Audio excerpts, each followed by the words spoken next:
दिल्ली में अब नई सरकार के गठन का काउंटडाउन शुरू हो चुका है। पीएम मोदी के अमेरिकी दौरे से लौटने का इंतजार भी खत्म हो गया।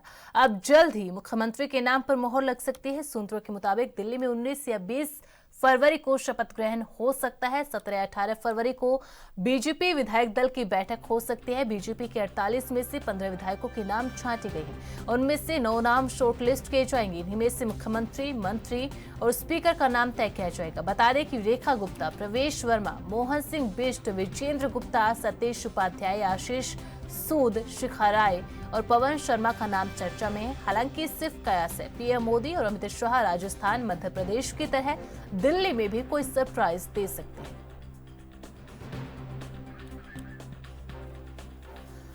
तो प्रधानमंत्री नरेंद्र मोदी की विदेश यात्रा से लौटने के बाद अब दिल्ली बीजेपी इकाई के अंदर मुख्यमंत्री के नाम को लेकर भी मंथना जोरों शोरों से चल रही है। आपको बता दें कि 10 विधायकों ने 48 में से 10 विधायकों ने बीजेपी के राष्ट्रीय अध्यक्ष जेपी नड्डा से मुलाकात की थी। जेपी नड्डा और केंद्रीय गृह मंत्री अमित शाह के बीच में भी एक लंबी बातचीत हुई थी मुख्यमंत्री के चेहरे को लेकर। और अब कवायद ये लगाई जा रही है कि जो नाम है वो शॉर्ट लिस्ट कर लिए गए हैं। 19-20 फरवरी को शपथ ग्रहण होने की संभावना है। 17 या 18 फरवरी को बीजेपी विधायक दल की बैठक होगी, जिसमें विधायक दल का नेता चुन लिया जाएगा, यानी कि मुख्यमंत्री चुन लिया जाएगा। 48 में से 15 विधायकों के नाम छांटे गए थे और इनमें से भी 9 नामों को शॉर्ट लिस्ट किया गया है।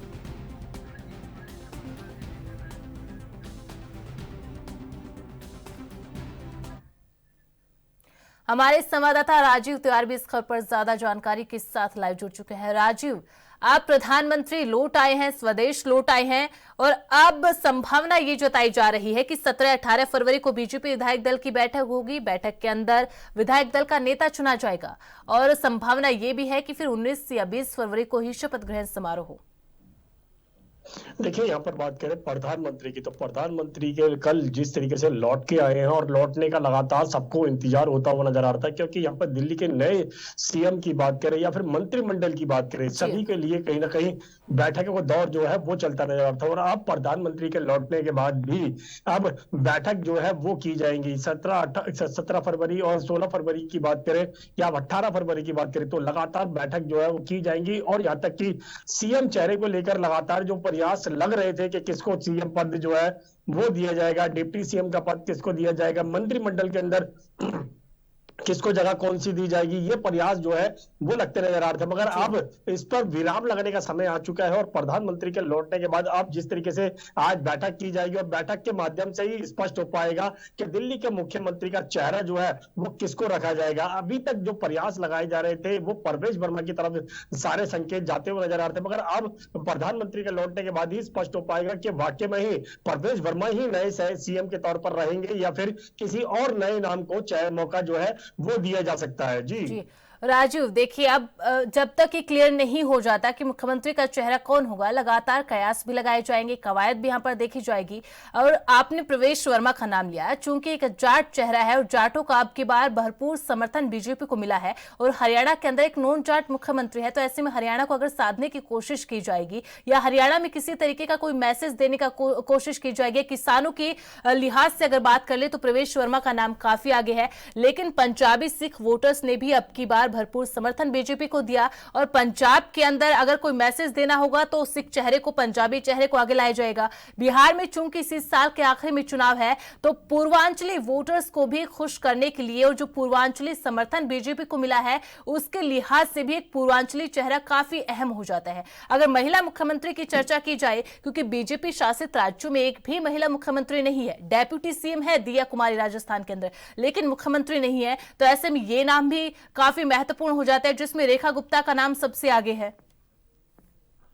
देखिए, यहाँ पर बात करें जाट समुदाय की, तो जाट समुदाय को लेकर परवेश वर्मा का नाम इसीलिए 2 वजहों से सबसे ज्यादा सामने देखने को मिल रहा है। पहली वजह है कि जाट समुदाय को कैसे आगे लेके आना है और जाट समुदाय का जो वोट बैंक है, हरियाणा की बात करें, दिल्ली के अंदर जिस तरीके से वोट बैंक जैसे हासिल हुआ उसके अंदर कहीं ना कहीं परवेश वर्मा का नाम सबसे आगे देखने को मिला। और दूसरा यहाँ पर बात करें यमुना के मुद्दे की, तो कहीं ना कहीं परवेश वर्मा ने ही सबसे पहले जो है यमुना का मुद्दा उठाया था। इसी की वजह से कहीं ना कहीं अरविंद केजरीवाल को हार का सामना करना पड़ा। मगर यहाँ पर बात करें रेखा गुप्ता की, तो जी। महिलाओं के लिए भी कहीं ना कहीं अब भाजपा जो है बड़ा कदम उठा सकती है, क्योंकि बार बार ये कहा जा रहा था कि महिला जो है वो कहीं भी सीएम नहीं है अभी तक, और मंत्रिमंडल के अंदर जरूर जगह मिली हुई है। मगर अब कहीं ना कहीं दिल्ली के अंदर अगर रेखा गुप्ता को मौका दिया जाता है दिल्ली के जी। अंदर, तो कहीं ना कहीं बड़ा कदम जो है भाजपा की तरफ से माना जा सकता है, और महिलाओं का वोट बैंक जो है वो कहीं ना कहीं हासिल किया जा सकता है। मगर बिहार की बात करें, पूर्वांचल की बात करें, तो जी। पूर्वांचल के लिए भी कहीं ना कहीं मंत्रिमंडल के अंदर जगह दी जा सकती है। यानी कि सीधे सीधे कहें तो मनोज तिवारी का नाम जो है वो पूर्वांचल की तरफ से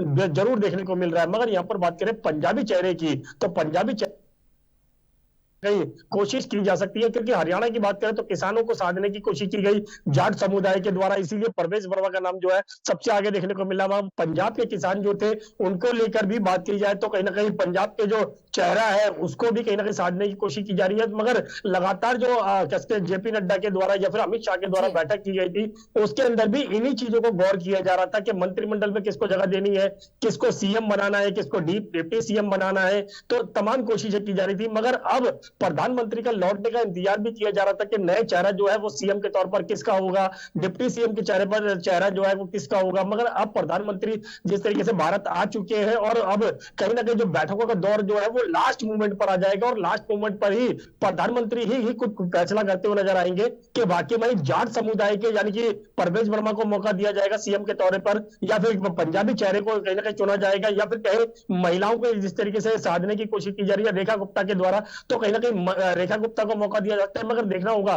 कि इन जो अब 2 दिनों की जो बैठक होने वाली है उसके अंदर कितने बड़े नतीजे जो है वो निकाले जा सकते हैं। जी राजू, यहाँ पर आपने मनोज तिवारी का नाम लिया जो कि एक सांसद है, बांसुरी स्वराज का नाम भी आगे चला था, लेकिन क्या बीजेपी इतना बड़ा रिस्क लेना चाहेगी कि आप एक सांसद को मुख्यमंत्री बनाए, फिर वहां पर सांसदी के लिए वहां पर एक चुनाव होगा, इसके अलावा आप अपने किसी एक विधायक को बोले कि आप एक सीट खाली कीजिए, वहां पर फिर विधायकी का चुनाव होगा। ऐसे में अगर अरविंद केजरीवाल उस सीट से लड़ते हैं फिर बीजेपी के लिए मुश्किल हो जाएगी। तो क्या बीजेपी इतना बड़ा रिस्क लेगी किसी सांसद को मुख्यमंत्री बना के?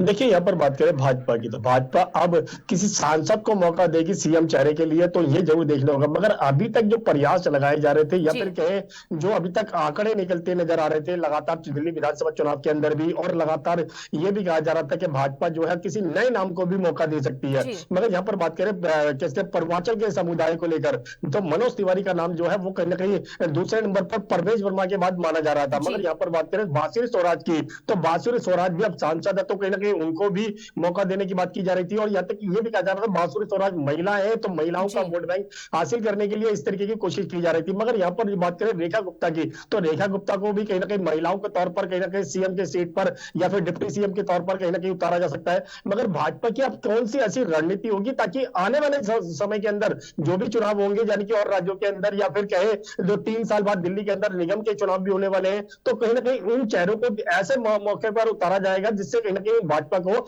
आने वाले समय में बेनिफिट होता हुआ नजर आए। बिल्कुल चाहे राजू, पंजाबी आपने चेहरे की बिल्कुल बात करें सही या कहा फिर कि निकाय चुनाव भी है, तो ऐसे में बीजेपी बहुत सोच समझकर ये फैसला लेगी कि निकाय चुनाव में भी उनको फायदा मिले। बहुत बहुत शुक्रिया राजू तमाम जानकारी के लिए।